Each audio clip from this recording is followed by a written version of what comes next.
সকালে বারান্দার দরজাটা খুলতেই দেখি ঝুম বৃষ্টি। সবুজ গাছপালাগুলো ভিজতে ভিজতে কেমন জানি সতেজ হয়ে উঠেছে। এই ঝড়ো ঝড়ো বৃষ্টির সকালে চোখে ঘুম ঘুম আর পেটে ক্ষুধা। আসসালামু আলাইকুম গাইস, আপনারা এই ঠান্ডা ঠান্ডা শীতল ওয়েদারে সবাই নিশ্চয়ই অনেক ভালো আছেন। আমিও আলহামদুলিল্লাহ অনেক ভালো আছি, তবে আরও একটু বেশি ভালো থাকা যেত যদি ঘুম থেকে উঠেই দেখতাম আমার সামনে কেউ গরম গরম খিচুড়ি রান্না করে নিয়ে হাজির হয়ে আছে। আজকে খুব বাবার বাড়ির কথা মনে পড়ছে। যখন বৃষ্টি হতো মা গরম গরম খিচুড়ি রান্না করে সবাইকে ডাকতো।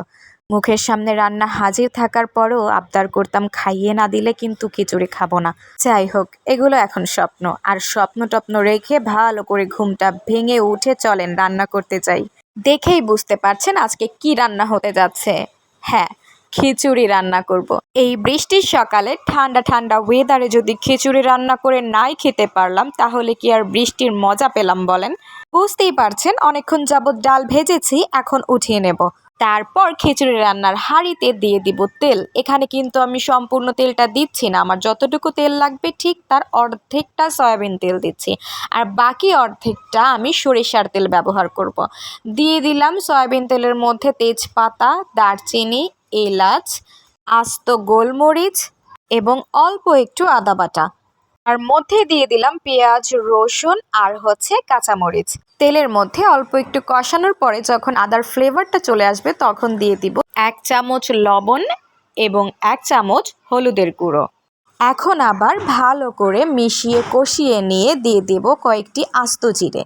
তেলে ভাজা জিরের ফ্লেভারটা বের হলে দিয়ে দেব 1/2 চামচ ধনিয়ার গুঁড়ো। এবার সবগুলো মশলা একসাথে কষিয়ে নিয়ে যখন মশলাগুলো তেলের গায়ে গায়ে লেগে আসবে তখন দিয়ে দিব ধুয়ে রাখা চিনি গুঁড়া চাল এবং ডাল। ও হ্যাঁ, আমি কিন্তু এখানে মসুর ডাল ইউজ করেছি।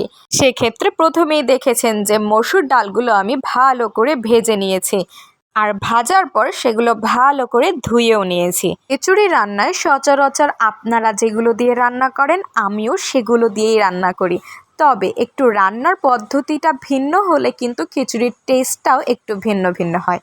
এই যেমন ধরেন অল্প মশলা দিচ্ছি, আবার কষাচ্ছি, আবার মশলা দিচ্ছি, আবার কষাচ্ছি। প্রথমে অর্ধেক সয়াবিন তেলের মধ্যে মশলা কষালাম, পরে অর্ধেক সরিষার তেল দিয়ে দিলাম চাল ডালের মধ্যে। আমি জানি না কেউ আমার মতো খিচুড়িতে জয়ফল জয়ত্রী বাটা দেয় কিনা, তবে হ্যাঁ, আমি কিন্তু অল্প একটু জয়ফল আর জয়ত্রী বাটা দিয়ে নেই, তাতে করে খিচুড়ির টেস্টটা কিন্তু অসাধারণ হয়। আসেন রান্নার একটা টিপস শেয়ার করি। আমরা অনেকেই শুরুতেই সরিষার তেল দিয়ে তার মধ্যে মশলা কষিয়ে রান্না শুরু করি। রান্নায় এটা কিন্তু চরম একটা ভুল পদ্ধতি।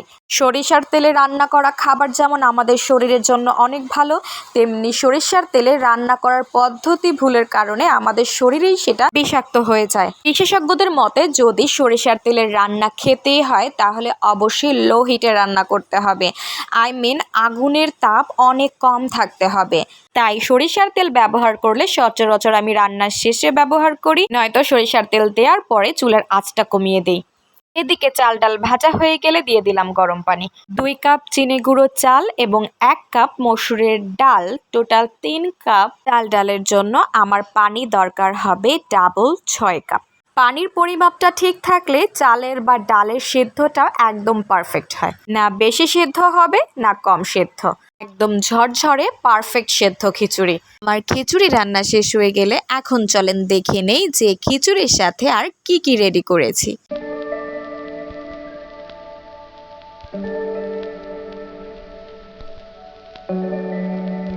আহা, দেখেই চোখ দুটো জুড়িয়ে যাচ্ছে। ঝাল ঝাল আলু ভর্তা, ডিম ভাজি, টমেটোর সালাদ আর মায়ের হাতের তৈরি জলপাইয়ের আচার। বাইরে বৃষ্টি আর ভেতরে খিচুড়ি। বৃষ্টি হলেই খিচুড়ির জন্য মনটা কেমন জানি আনচান আনচান করে। এদের যোগসূত্রটা আসলে কি চলেন একটু জেনে নেই। খিচুড়ি মূলত বাউলদের খাবার। এই ছন্ন ছাড়া গান পাগল মানুষগুলো পথে ঘাটে গান করতেন। গ্রামে পাড়ায় পাড়ায় যখন গান করতেন তখন দক্ষিণা হিসেবে পেতেন চাল ডাল। তাই তারা চাল ডাল একত্রে মিলিয়ে খুব দ্রুত রেঁধে ফেলতেন এবং খেয়ে ফেলতেন, আর পরে এই খাবারের নাম হয়ে যায় খিচুড়ি। আরেকটি লৌকিক যে ঘটনা রয়েছে সেটিও হলো আগের দিনে গ্রাম অঞ্চলে রান্নাঘর বাইরে হওয়ায় বৃষ্টিতে তাদের চুলা ভেজে যেত আর দ্রুত রান্না করার জন্য চাল ডাল সবজি মিলিয়ে রান্না করে ফেলতেন খিচুড়ি। আর এই জন্যই বৃষ্টির দিনে মিলেমিশে একাকার হয়ে গেছে খিচুড়ি সংস্কৃতি। অনেকে আবার বৈজ্ঞানিক কারণ হিসেবে বলে থাকেন যে খিচুড়ি একটি গুরুপাক খাবার, এই খাবার খেলে হজম সমস্যা হতেও পারে। এছাড়া একত্রে অনেক উপাদান থাকায় এই খাবার হজম এবং পেটের জন্য বিপজ্জনক হতে পারে। তাই বৃষ্টিতে ঠান্ডা আবহাওয়ায় বেশিরভাগ মানুষই খিচুড়ি খায় যাতে কোনো সমস্যায় পড়তে না হয়। আর এভাবেই ধীরে ধীরে খিচুড়ি নামে সাধারণ কিন্তু স্বাদে হয়ে গেল অসাধারণ। আর খিচুড়ির সাথে বৃষ্টি যোগ হয়ে তৈরি হয়ে গেল অন্যরকম অনুভূতি। বৃষ্টি হচ্ছে ঠিক আছে, বৃষ্টির দিনে খিচুড়ি খাবো তাও ঠিক আছে, কিন্তু আল্লাহর কাছে একটাই দোয়া করব যে এই বৃষ্টি যেন অধিক আকার না ধারণ করে।